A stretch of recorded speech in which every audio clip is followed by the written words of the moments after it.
Susan, long days. Long days, yes. When did you start this morning? Well, this morning was a sleep-in morning. I started at 5, but normally I'm up at 3 and on the harvester at 4. Kirkaberry Farms. It's a collaboration of our last name, Kirk, and then the berry. It kind of calls from Canterbury, Kirkaberry.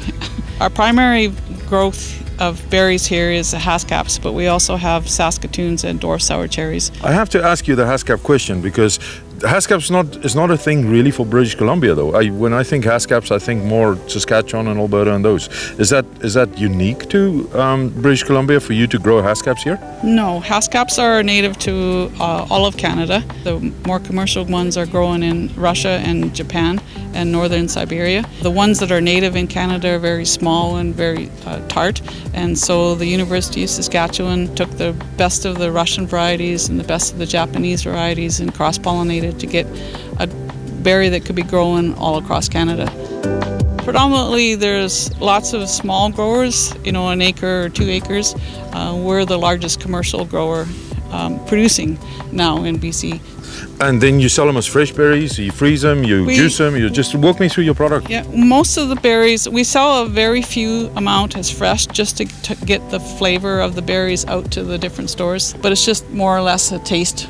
The berries are very hard to work with fresh. So most of the berries are processed. We sell them as frozen berries. In the wintertime, we have a production line where we freeze dry them, or we make Haskap powder with them. Or we add the value added, so we make yogurt and ice cream, frozen cheesecake, and those are also freeze dried as snack products for people to eat. Have you always been fond of berries? Because there's a lot of love and energy that goes into this kind of business that you got. Actually, we retired from a hay farm in Alberta. That was many years ago. But farming's kind of in your blood, and so we found this farm. There wasn't a productive acre on it when we bought it, and we started with hay again and remembered that we really didn't want to do hay again, and a neighbor told us about these berries and we just continued. So it's been how many years now? And I'm asking that question because I'm sure there's a whole lot of people that shoot through the boundary not knowing that this gem of a producing business is right here next to the highway. We started with our first planting in the fall of 2010, and that was our first 4,000 or 5,000 plants. And then we started in 2014, 15, 16, 17, 19, and 2000.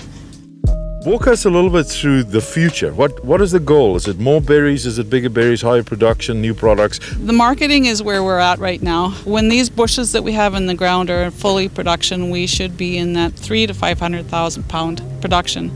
And so the big thing now is getting the marketing going. It is coming. We are getting many phone calls for the berries. Not just in Canada, but India, the United States, Japan. There's starting to be a lot of more interest. I'm so encouraged about you doing the berries here in the boundary. When you look at the Okanagan, you can see a whole lot of the fruit orchards are being taken out in favor of wine. Actually, the Haskap Berry wine is really good. It makes an excellent juice. We're probably going to be supplying people that are going to be doing that.